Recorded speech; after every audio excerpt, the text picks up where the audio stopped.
Who started the First World War? Not Muslims. Who started the Second World War? Not Muslims. Who killed 6 million Jews in the Holocaust like Hitler? Not Muslims. Who killed about 20 million Aborigines in Australia? Not Muslims. Who dropped the nuclear bombs on Hiroshima and Nagasaki in Japan? America. Not Muslims. Who killed more than 100 million Indians in North America? Not Muslims. Who killed more than 50 million Indians in South America? Not Muslims.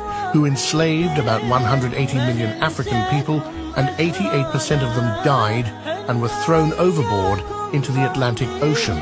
Not Muslims. First of all, you need to define terrorism properly. If a non-Muslim does something bad, it's a crime. But if a Muslim commits something less than that, he is labeled a terrorist.